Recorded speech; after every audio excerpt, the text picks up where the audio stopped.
Alright, hello, and welcome to video number 2 of Let's Play Ocarina of Time 3DS Remaster Remake.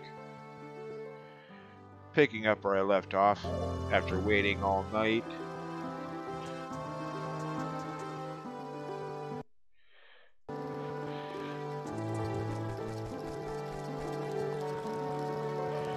I can do this. Oh, nope. Get the right camera angle here. Walk up this chain. Drop off. Free rupee up there. You can do that as many times as you like with this. Get all the rupees out of this room. Leave, go back in.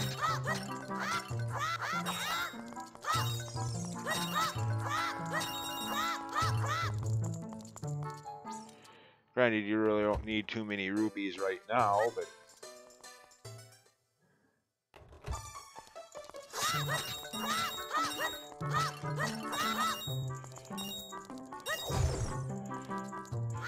of course, he doesn't respawn.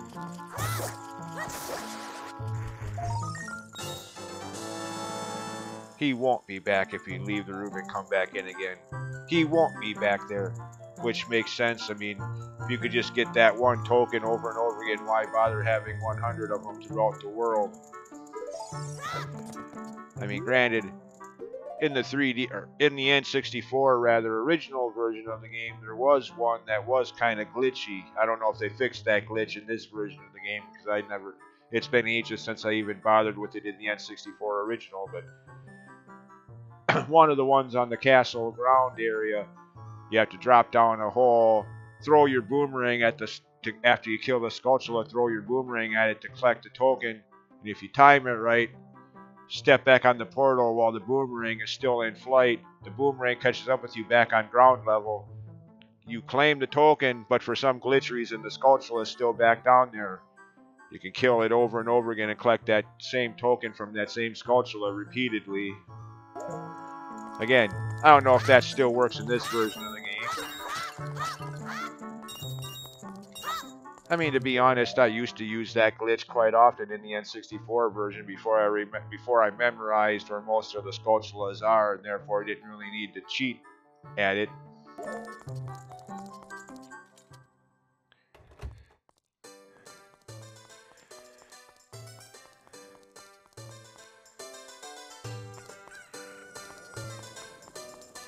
Busy market town. Yeah, from the sound of it, I have to see her too. Princess of Destiny, yeah. Oh yeah, that's right. This is the game that started that. I mean, there kind of was sneaking past guards in A Link to the Past, but there you didn't have to. If you wanted to, you could just sword the fricker. Kill him. Here, that's not an option. They'd spot you and kick you out long before you got close enough to attack them.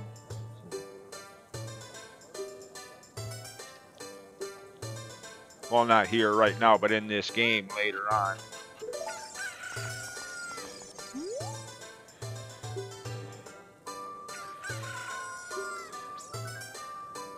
Oh, gee, thanks. You just made my job more difficult. Okay, why is everybody gathered around this place? Oh, well, I don't care. I'm not here for that anyways. Oh, hello.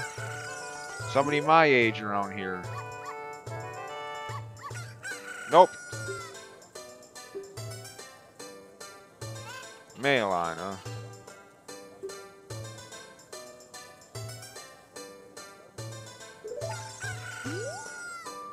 And that's as far as you can go with that for now. More about that in about 2 minutes. For now, well, we found the castle.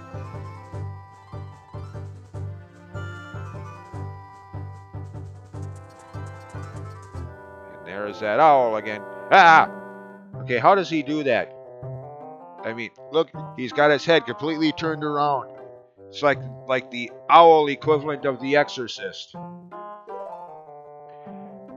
I guess owls must have no neck or backbone or something, I don't know. Of course, this is just a video game. Common sense and real life logic and physics have no bearing here anyways, but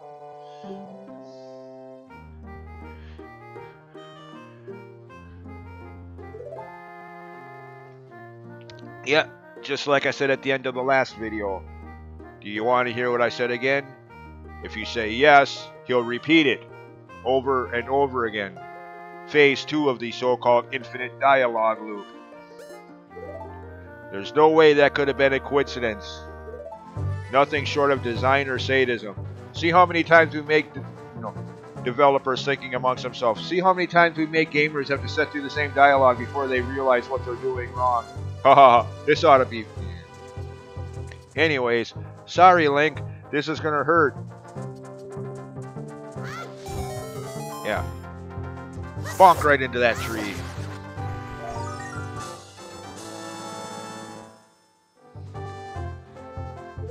Now, for the longest time when playing the N64 original, I was under the mistaken idea that you had to proceed with the next event of the story of the game. I was convinced that you had to climb up here, walk down this walkway, the guard off to the left of the camera view right now, intentionally get spotted by him, and get booted out to trigger the next event. That is until I started playing this remake, remaster, port, whatever, HD version. When ran out of time during a work break, had to get back to work, so came over here, saved my game or something. Don't remember exactly how it happened, but I noticed this. Then I got to thinking, hey, wait a minute, could you do that in the original, or was that just a convenience they added to the remake to make it more convenient since it is remade for a portable handheld device? Got back home later that night and played the original again, and sure enough, you could do this in the original too. I was wrong all those years. That having been said, I don't know why you couldn't have had this part of the conversation with her back there where we first saw her. Why you had to bring her out here, I don't know. What, an adult can't sleep? Okay, she wants us to find her dad. So she gives us an egg. Okay, just try to wrap your mind around this one. She wants us to find her dad. So she gives you an egg that's supposed to help you find her. Video game logic has struck again. That aside, look at the size of this egg. I mean, it's almost as big as Link's head.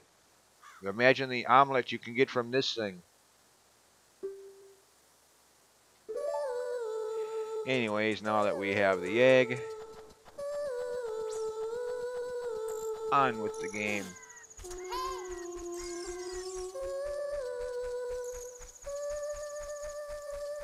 And sneaking past the guards. Something they'd have in so many of the Zelda games following this one. Again, they had it to some extent in like A Link to the Past, but there it was optional. You could just kill the guards if you didn't want to sneak past them. Here, again, the guards spot you long before you got close enough to attack them.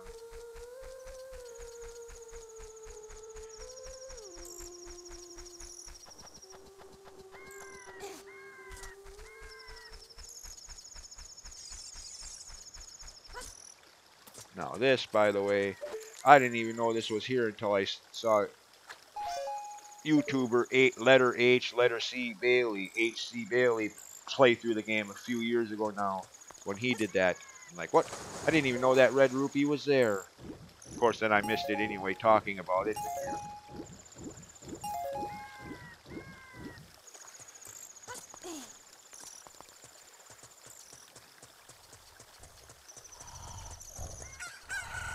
Oh, the cuckoo, the egg hatched into a cuckoo. Cuckoo, chicken, whatever. Look at this guy. It's Mario. Well, sort of. And he's sleeping. That's got to be murder on the elbow, sleeping like that. Anyways, to wake him up, we need the egg that his daughter gave us. That's now hatched into a chicken.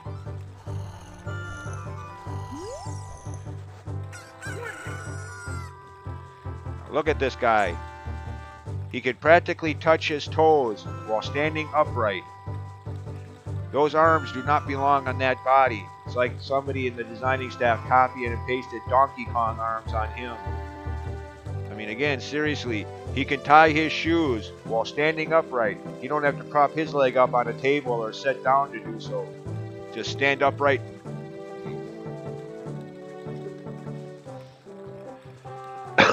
Excuse me. Dude, you were just sleeping. Yeah. Okay. Yeah, again, that had to be murder on the elbow the way you were sleeping.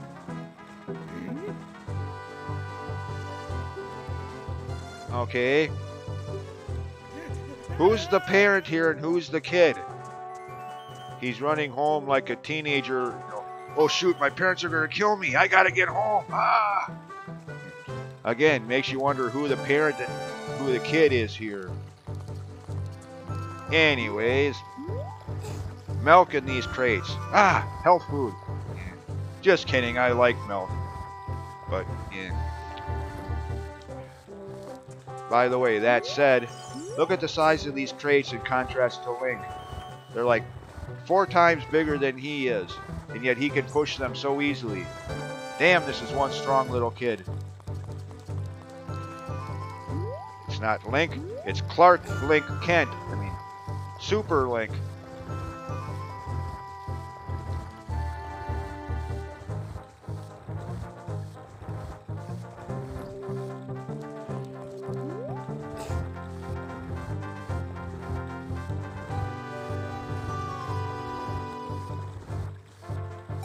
And there's the chime signifying you've completed a puzzle. Oh, come on, get up there.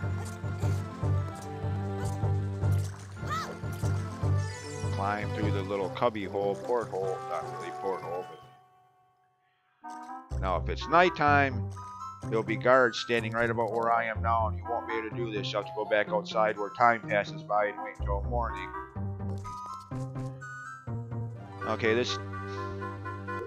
Like I said a couple times in part 1, the last time I played this game, it was the 3DS version of Master Quest, where everything is mirror image flip-flopped. Everything. Meaning you're always, at any and every point in the game, always going the opposite direction. Always. So yeah. Going westward again. Last time I played this, I was going the opposite direction. But anyways, I kind of referenced this in my Dragon Warrior 4 video where I had to sneak past those guards to talk to that guy in the basement cell to give him the wing of the wyvern about how in this game the guards are kind of easy to sneak past, which they kind of are. I mean, granted, every so often you can get unlucky with the random placement of these guards, but 9 times out of 10 you shouldn't have any problems at all sneaking past these guys. I mean, sure, if you get gutsy and try to go in there and get some of those rupees, you might have a problem, but then that's on you. You're the one that...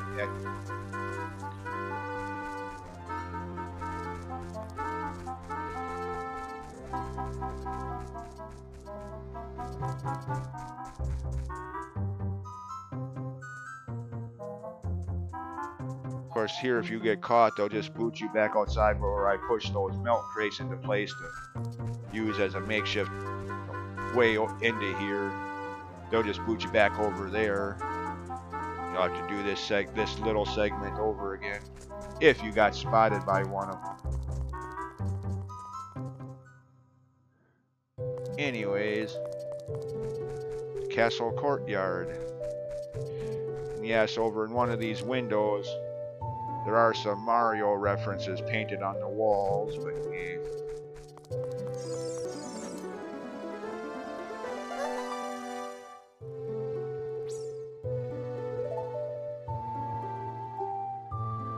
Dude, a sleepwalker could get past your guards. If I were you, I'd fire them and hire more capable guards. Just saying. I mean, it's lucky for you I'm harmless.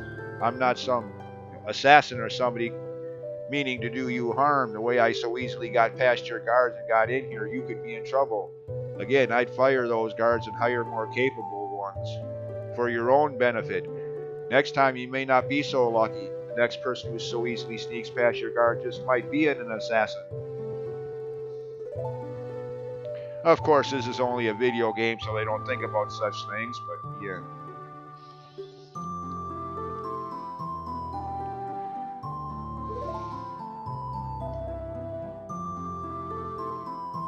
Why is this? Oh, okay. I was wondering why the volume was a little lower. For me, anyway. Probably doesn't sound any lower on the playback when you're watching this uploaded on my YouTube channel. Probably won't sound any different. Did for me because I only had one headphone speaker. Anyways. Yeah, we do all have dreams from time to time. It's part of sleeping. But you're going to make a big deal about yours, aren't you? Yep.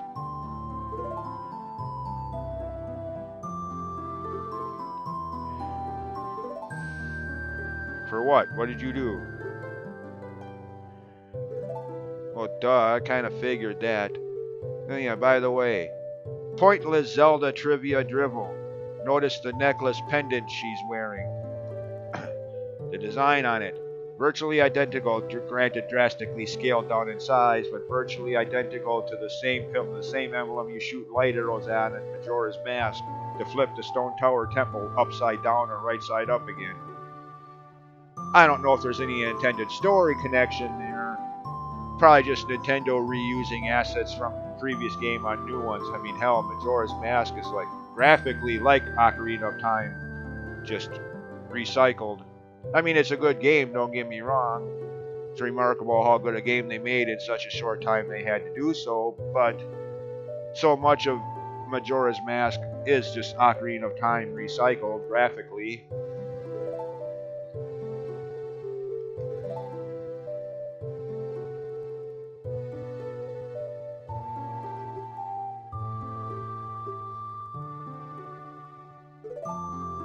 By the way, another thing. Note Link just told Zelda his name. Visual proof that he can speak, which is why it drives me nuts when I hear Zelda fans ranting on about this bullshit about Link, the silent protagonist. He can speak, most of the times he just chooses not to. Another point of proof of this, Minish Cap. When you first meet Eslo, Link is clearly telling him everything that's been going on so far. So again, Link can talk, he just chooses not to most of the time.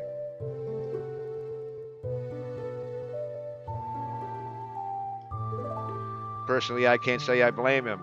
Everybody's always making him be the hero, save the world, like I said in part 1 of this series. Poor kid never does get to enjoy his childhood and be just a normal, everyday kid. Not him. I'd be a little pissed off at these people too.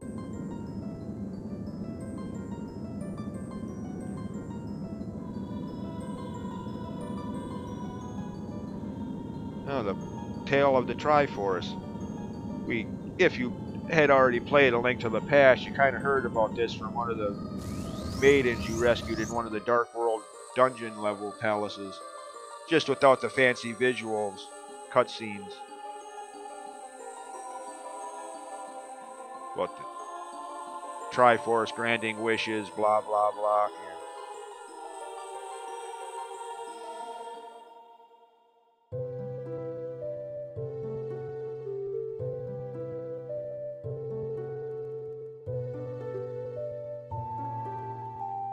Okay. Spiritual stones.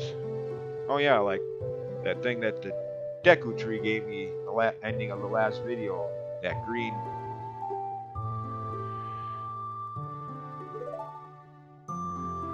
Yeah, the title object of the game.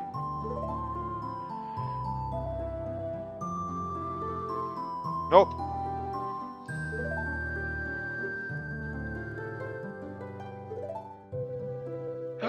Zelda, you peeping Tom, have you no manner? Never mind, I'm going to cut that statement short right there. I suddenly realized I have no place to talk about manners. After all, I just pushed Malon's milk shipment right into the castle moat. Who am I to talk about manners?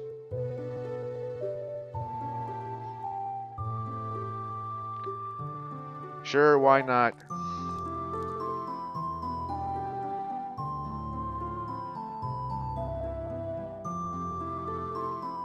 Well, here we go again. Man with the evil eyes, man in the black armor. Are we ever going to say what his name is? Or is this like Harry Potter where everybody's so definitely afraid to mention the name Voldemort? Oh, okay. Now it kind of makes sense. Again, keeping in mind, in 1998, if you were playing this game just as it was released, without knowledge of Twilight Princess or Wind Waker or Smash Brothers or the wealth of Zelda-related websites we have today, if you were playing this game at the time it was released, you know, now you might be able to picture who this guy is, since he was mentioned in dialogue in A Link to the Past. Somebody mentioned in that game's dialogue how Ganondorf got the Triforce and became Ganon.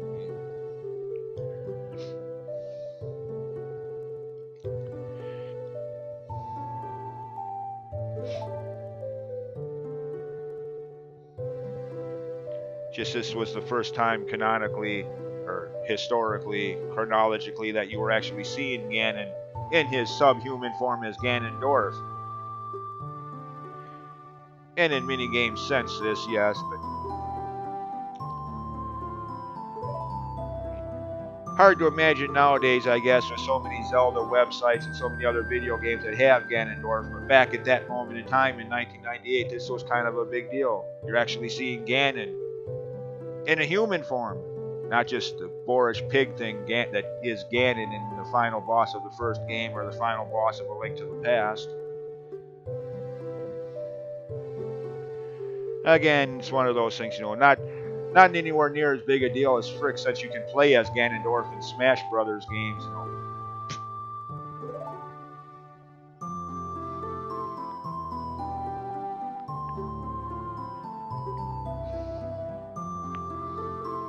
Well, obviously, he's Ganon, or will be.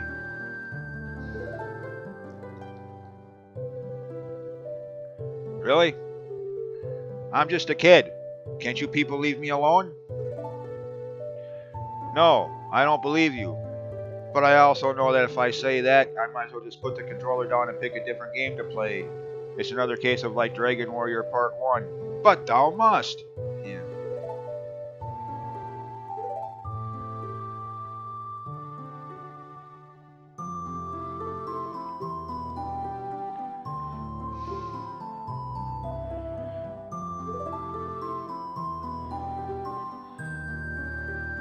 Dude, seriously, if you were to leap through that window right now and take it from you, what would you do? Yeah, she'd probably have me attack him.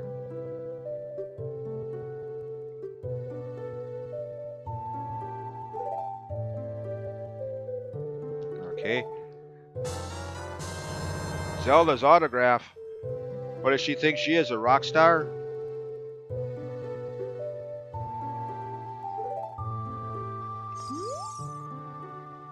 What attendant? There's nobody in this room but you and me.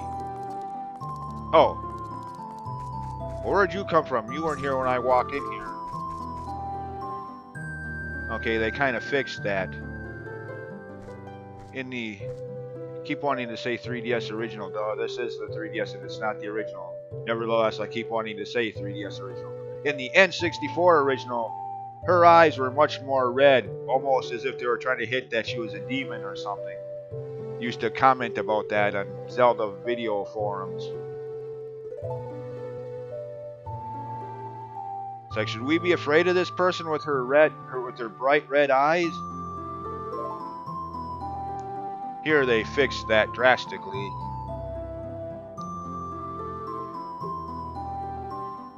Of course, Impa historically has been a part of the Zelda series from the beginning. Granted, this was the first time you actually saw the Impa character in-game. She was mentioned in the story instruction manual to both of the first two games on the NES. The one that told Link about what was going on and sent him on his adventure in both games. Probably not the same woman storyline-wise, just someone with that name. Like a lot of the times it's not the same Link from one Zelda game to the next, just a kid with the name Link.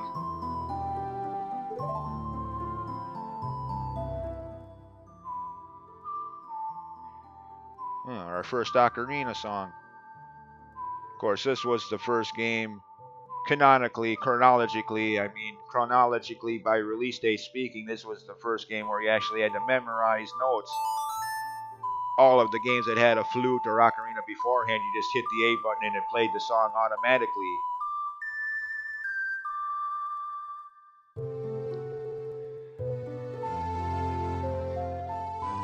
Except for in Link's Awakening where you had to select between the 3 different songs. Well, once you found all 3 of them, that is.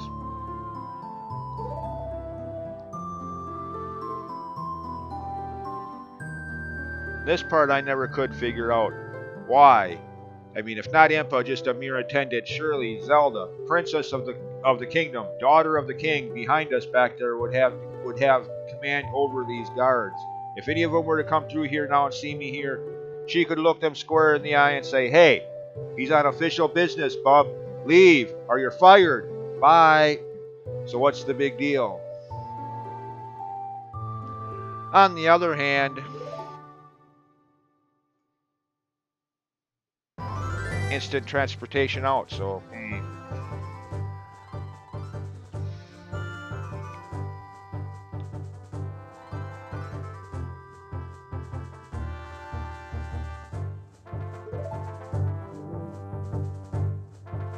Death Mountain.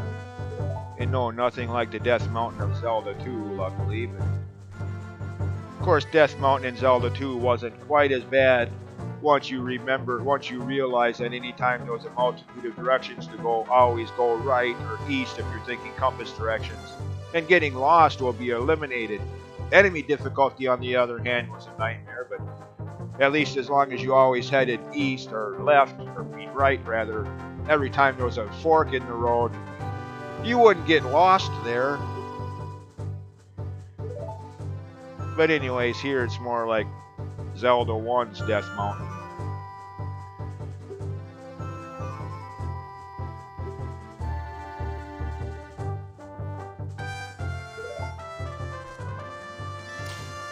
No, she's a ninja. Okay.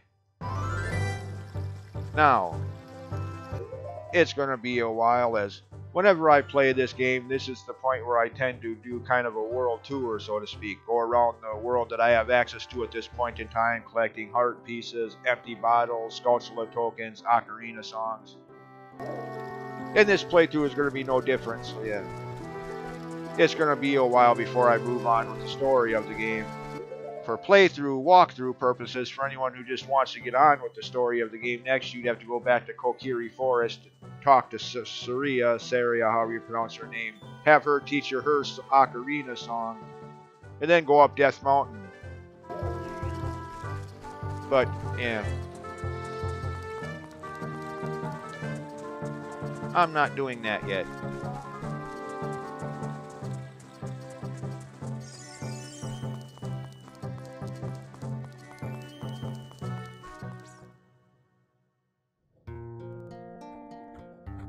Slight remix of the Caked Rico Village theme from Link to the Past. Definitely different than the one from Breath of the Wild. But personally, I wish Breath of the Wild had this version of the town theme in it instead of the one they do. But anyways, side quest, optional mini game, whatever you want to call it. There's 7 of these cuckoo chicken birds that managed to get free. Gather them all and toss them back into their pen.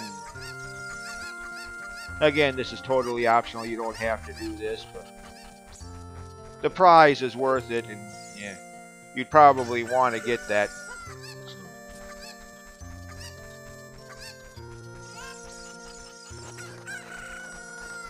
And as for order, You can pretty much get these in any order you want to. I just customarily get them in order you see them from the entrance to the village and so on back. But it really doesn't matter what order you get them in as long as you get all 7 of them before you leave town. So I think if you leave town, that resets it. I think.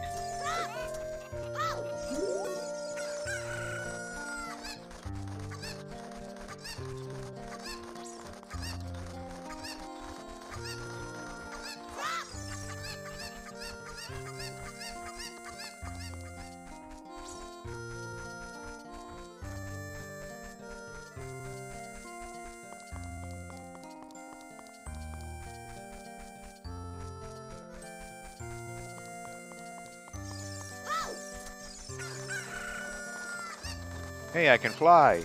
No, not really, just slower descent. Now, you can either do it what most people would say is the legit, expected way of getting to the other 2 remaining cuckoos, or there's a glitchy way if you don't mind glitches. But the so-called quote-unquote legit ways to use this bird and that slow angle descent I just showed to get over here that way. Toss him over there so you can pick him up later.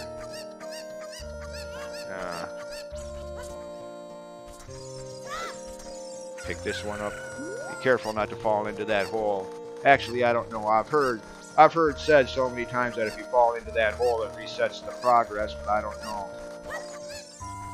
I think they fixed that in this version of the game. I'm not sure though, and I'm not going to find out the hard way. So.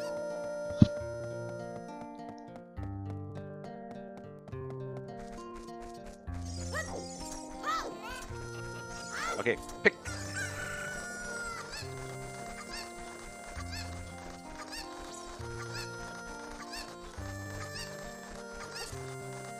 Can't quite get to that upper level there, even with this. Would be nice as there's a heart piece up there, but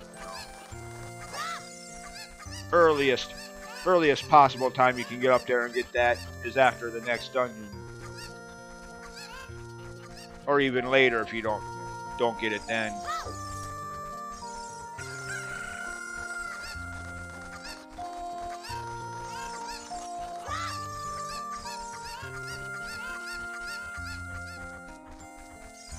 Hey.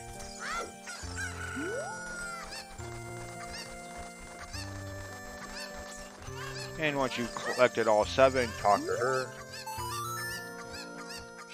She's allergic to these birds, yet she's tending them and raising them. Really? No offense intended at all in the slightest, but in reality, that'd be like if someone had a nut allergy eating peanut butter sandwiches, or somebody who had a dairy allergy drinking milk. Why would you do that? Why is she doing this? If she's allergic to these birds, why is she... Damn you, video game logic. Anyways, with that having been said, yeah, the first of 4 empty bottles. You don't really ever need them for the most part, but they're nice to have for potions or berries or bottled bugs or whatever other trinkets you want to put in them in Zelda games. Now, by the way, I mentioned a glitchy way of getting over there to get those other two cuckoos, however you want to pronounce it. The other 2 chickens. They look like chickens, so I'm calling them chickens. Anyways, from up here,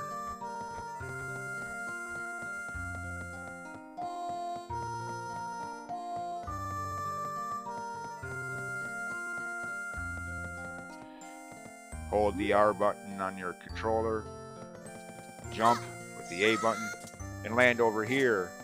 Then from the top of this roof, you can drop down and get into that fenced-in area and get those last 2 chickens that way. Or you can talk to him and get an extra heart piece now. But since I'm not technically supposed to be up here on this rooftop yet, I don't want to hear people in the comments throughout the entire playthrough talking about how I cheated and how I used a glitch to get a heart piece earlier than I should have. So while I normally on a normal playthrough would do that, now that I'm up here I would get that heart piece. But again, I don't want to hear the complaints and all. Oh, you cheated! So I'll wait until you can get up there normally to get that heart piece.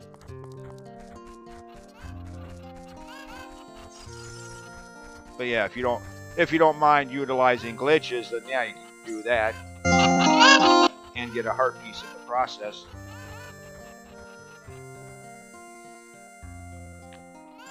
Anyways, now that I have my empty bottle, no, not that way. Keep forgetting I can't do it that way.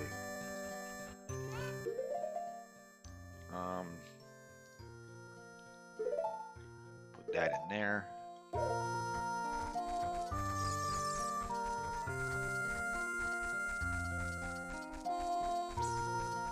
Put my new empty bottle to use. What is it with Zelda games and graveyards? Seems like every single one of them has a graveyard area.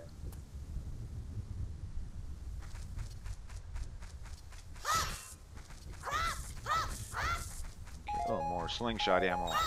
That's good. Might be needing that soon. Bottled bugs, which you really don't need in this game, but for a couple of cases, like over here.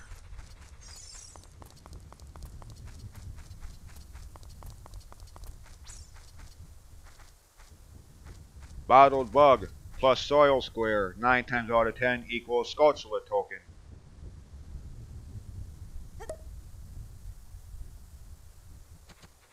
Now, one of the changes they made for this version of the game is once you place the bugs and you hear that chime, you cannot scoop them back up. Why they did that, I don't know. In the N64 original, you could. You could scoop them back up and reuse those same bugs over and over again as long as you remembered to scoop them up before they disappeared. For whatever reason, they changed that in this version of the game. Why? I mean, call me crazy, but I would think if they're so worried about people utilizing glitches, the one that they would have changed is that one I just showed a few minutes ago about jumping off the lookout tower onto the roof of that house, where you can use that to get a heart piece earlier than you're supposed to be able to. Again, if they were so worried about people utilizing glitches, I think that'd be the one that got removed, not this. This is just a matter of convenience.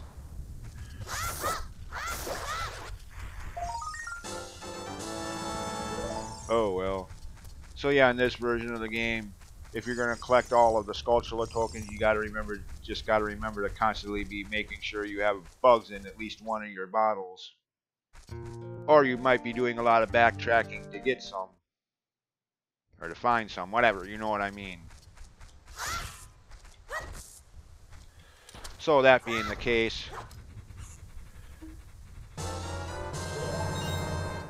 and if you're like me, kind of klutzy at times with the controller, you might also want to put something else on that button spot so you don't end up, I mean, granted I could just pick them back up again. It only becomes a limitation once you place them and you hear that chime. If you don't hear that chime, you can't just pick them back up again. Like if you accidentally let them go not thinking and, oh shoot, I need those. Yeah, you can still pick them back up under those circumstances. Still,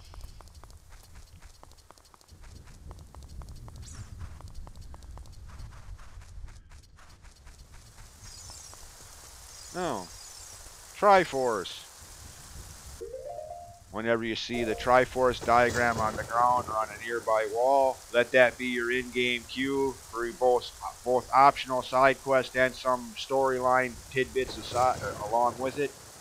Just take out your Ocarina and play Zelda's Lullaby.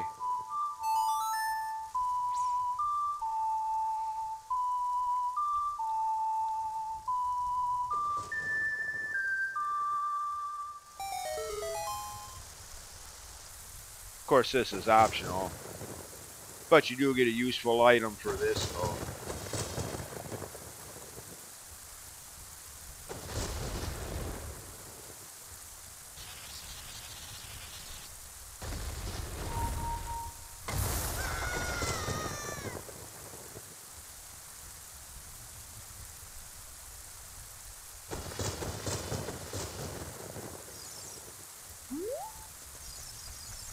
Drop. Okay, good. royal family's tomb. Should we be down here? Okay, why did they put a door here? This door wasn't here in the original version of the game. Again, just seems to me one of those pointless additions. Oh well.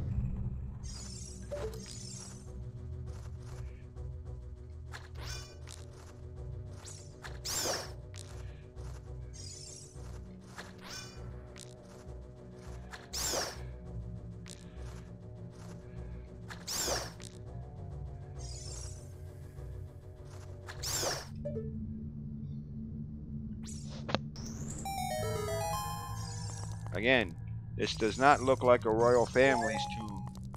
I mean, if this is supposed to be royalty, I don't know, maybe it's just me, but you'd think there'd be like gold-plated coffin caskets down here. This looks more like the people who they couldn't identify. Oh, just throw them in. You know, does it really matter? No, nobody knows this person anyway. Kind of heartless, but yeah, looks like that's what this is. Oh, who knows who this guy is? Just throw him in. I mean, again, if it's royalty, you'd think there'd be at least name markers down here. You know, here lies the body of King, what's his name, or Queen. Anyways, point made, moving on. Oh, good God, I hate these things. It ain't so much the enemy itself. It's that annoying screech they make.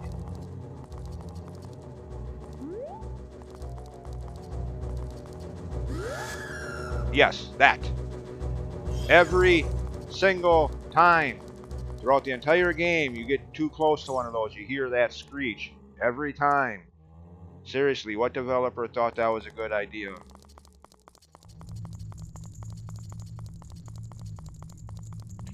Anyways.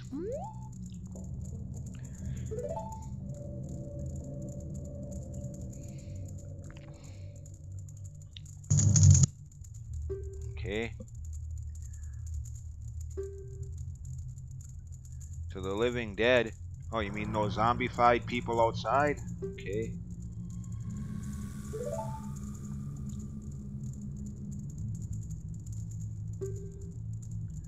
The Composer Brothers.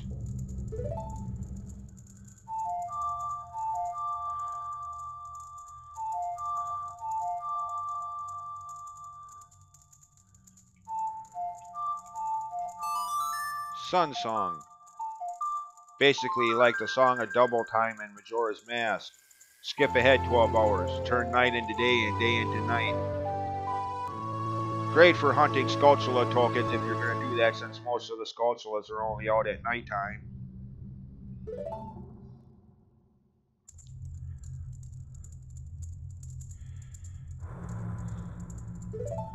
But otherwise really has no purpose for required storyline events, dungeons, and whatnot.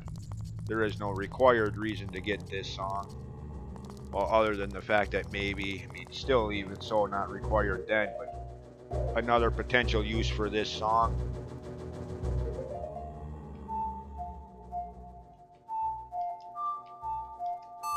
Momentarily stun these redeads.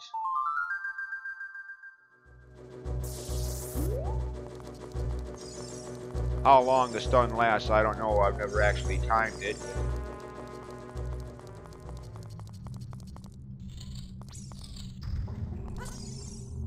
And in a few places,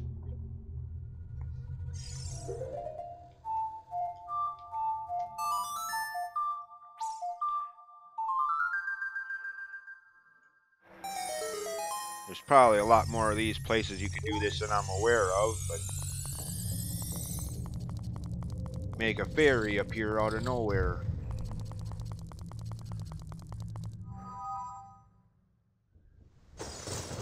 Okay. Now, here we have a row of 5 headstones. Optionally speaking, from this viewpoint, pull the second one back. Second one from the right.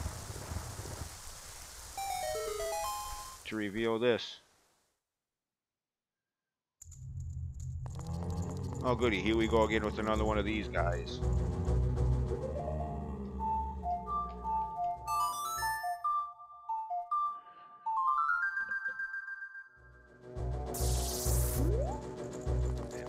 standing on the stairway.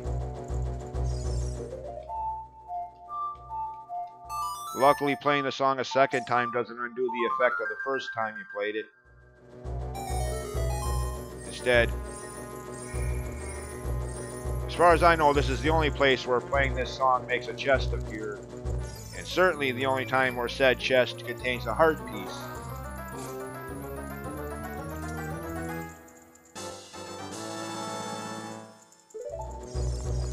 Now let's get the hell out of here before he wakes up.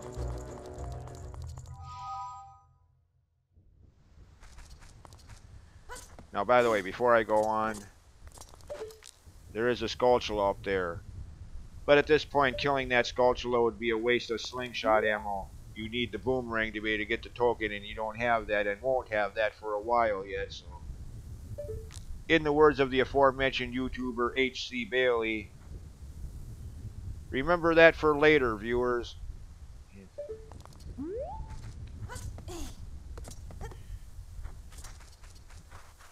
Anyways, oops. Oh, good, I shot him. Is this the right? Should be. Second from the right.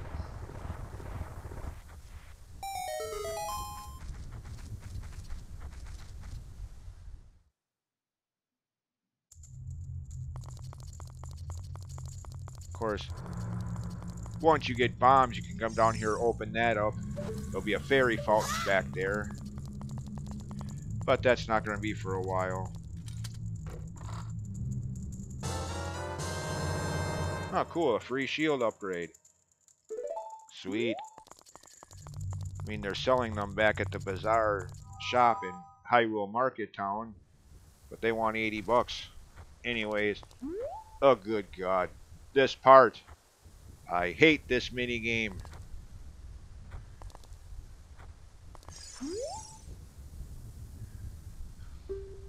Dampy. Yay. I'm sorry, Zelda fans, but between his appearance in this game and the next game by release of order Majora's Mask, between the two games, I cannot stand the Dampy character in Zelda games.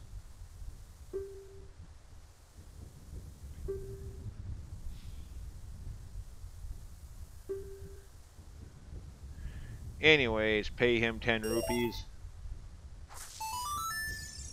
Which is a bit unsettling. He's supposed to be a gravekeeper. Why is he digging up the graves? But anyways, again, video game logic. Don't even try to figure it out. You just end up with more questions than you had before you started. Point to this being randomly, mind you, key word there, randomly. There's a random possibility that there's a heart piece here. But you could get lucky and get it right away, or end up spending tons of rupees here trying to get said random heart piece.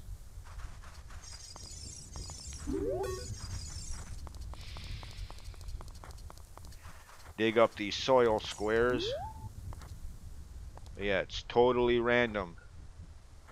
And I can't prove it, and hopefully won't have to on this playthrough. Hopefully I'll be able to get it relatively quickly, but I swear there have been playthroughs where I had him dig up every single soil square in this entire graveyard. No heart piece. So it's not just random where exactly it's going to be. It's even random if there's going to be one in general, at all, anywhere.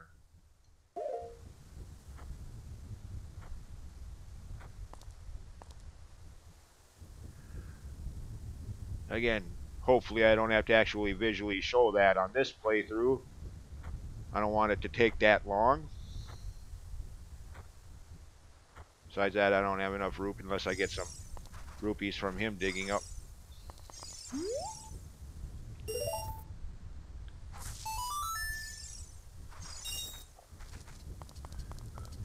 Okay, come on, game.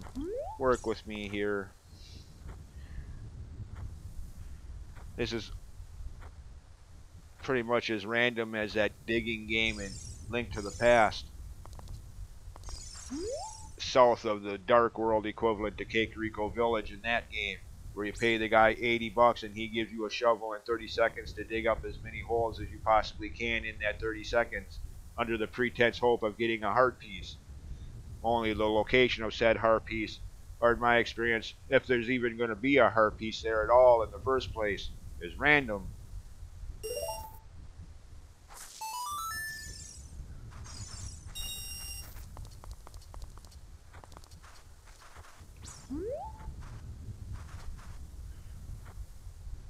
I mean, every time I play the Link to the Past and get to that point, I always end up having to play that minigame at least 3 or 4 times before I finally get the heart piece from it. At least, if not more.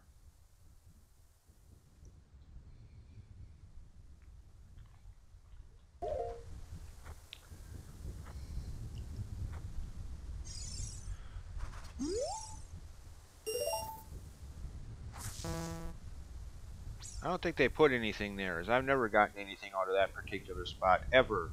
In either the N64 original or this 3DS remaster.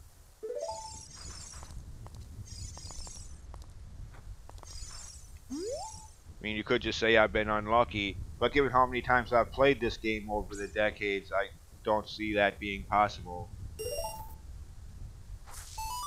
If there was something there, you think I would have gotten something there at least once.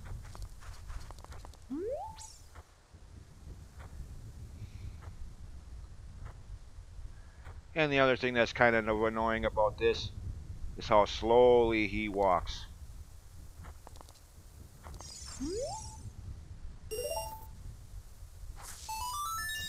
Oh, come on. I hate this minigame. Oh, hush up back there. Yeah, the sound Skulltulas make. Which is great if you're actually trying to get the tokens they leave behind. Just listen for that sound. And hey, there's a Skulltula somewhere around here.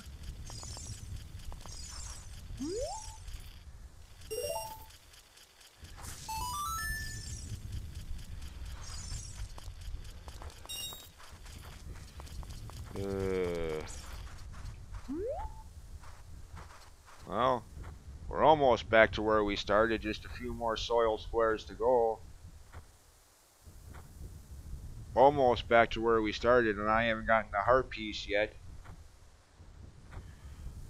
So sadly, I might end up proving what I was saying just, a few minutes ago about how it's even random if there's going to be a heart piece here at all.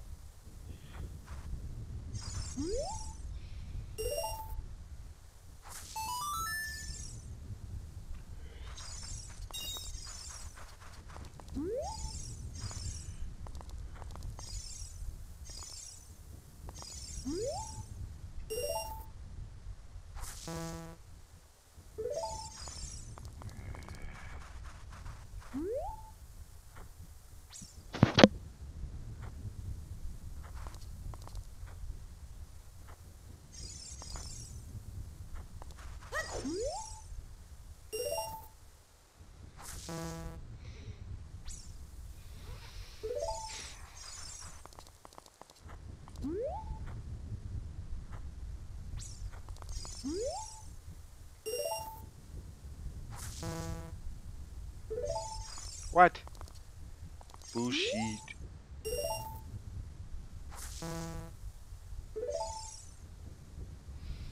Well, you saw.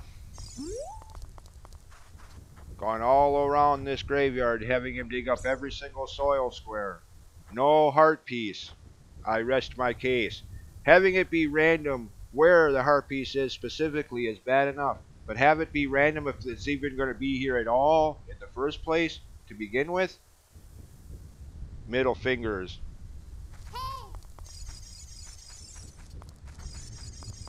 Alright. Well, I'll get this heart piece between episodes.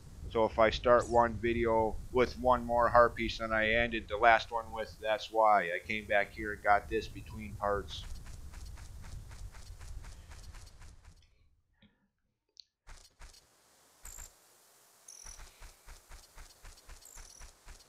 For now, since it's nighttime, let's get some Skulltula tokens.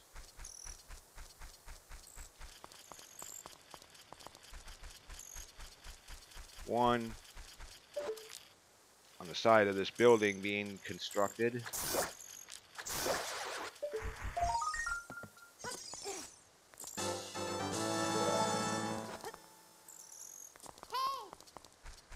Another over here.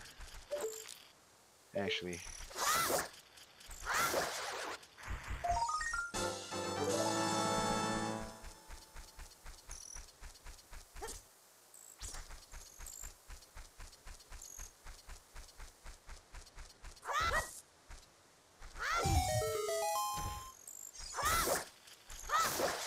dish out 1 heart of damage if you hit one of them. Or get hit by whatever.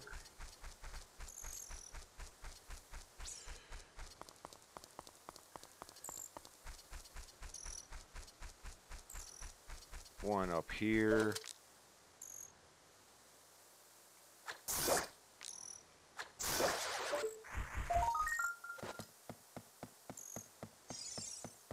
Wait a minute, what? Oh, okay. For a second, it looked like a heart piece over there. I was going to say, what?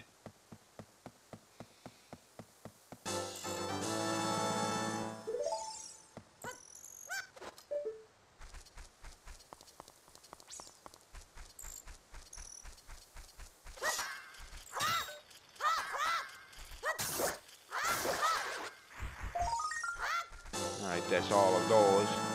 At least here in the village.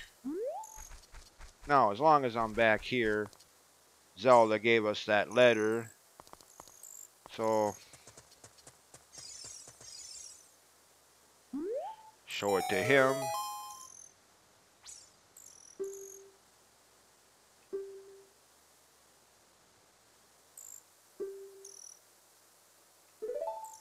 And 1, he opens the gate.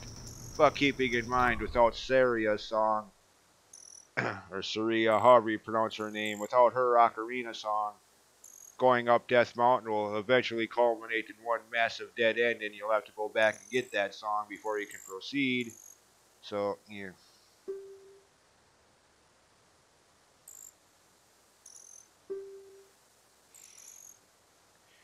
Two, yeah.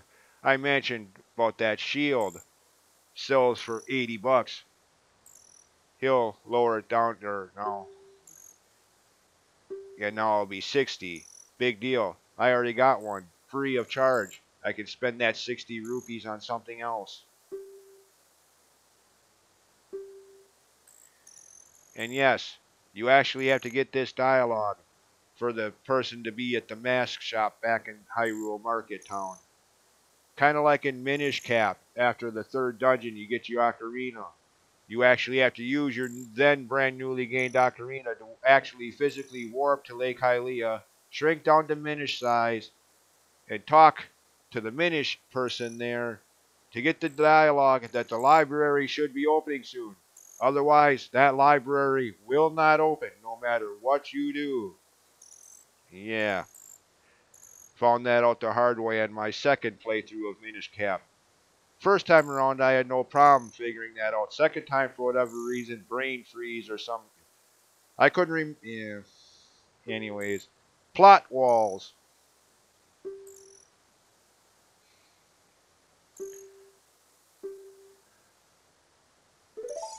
So, yeah. Again, could go up Death Mountain now, but no point in it yet. Now, as for the Skulltula tokens, if you've been getting all of them up to this point, you should have 11. Yep. At least in the normal game. In Master Quest at this point, you'd only have 9, since there's 2 of them in the Deku Tree dungeon that you couldn't get right, that you can't get until later. But 11. So every 10, 20, 30, 40, 50, and the final prize for all 100.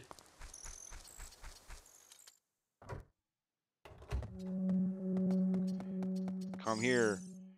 And granted, again, I was already 27, nearly 27 by the time this game came out, so I was hardly a child anymore. But I keep hearing from people who were kids back then who played this as kids who are literally terrified of this place.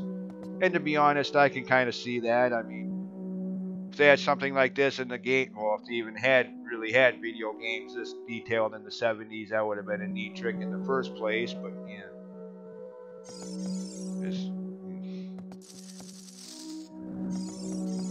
I could see, as a kid being scared of something like this.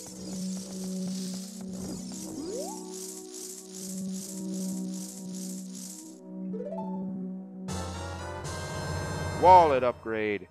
Kind of pointless when you think about it historically.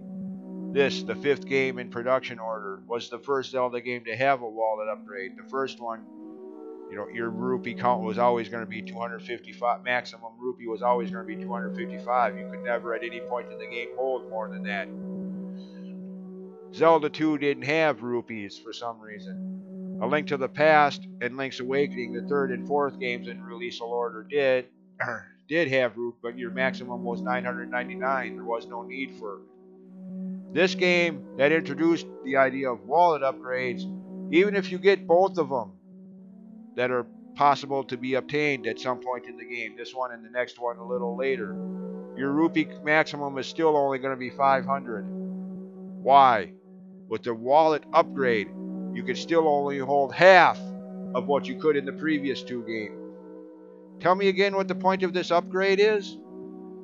Seems more like a downgrade. You go from 900 to 500, or 999 rather to 5. Yeah.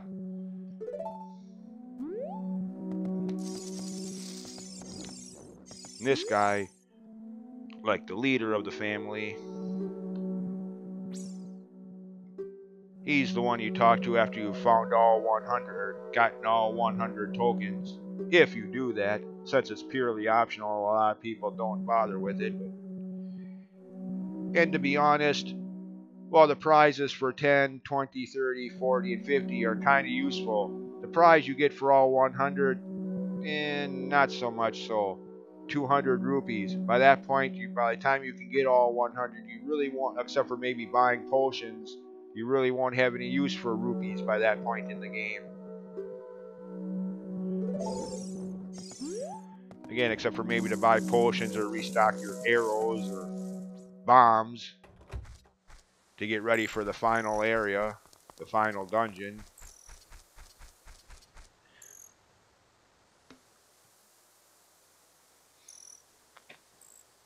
Anyways,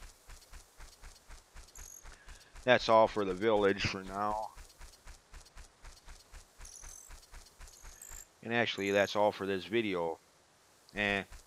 Go for a little bit longer yet.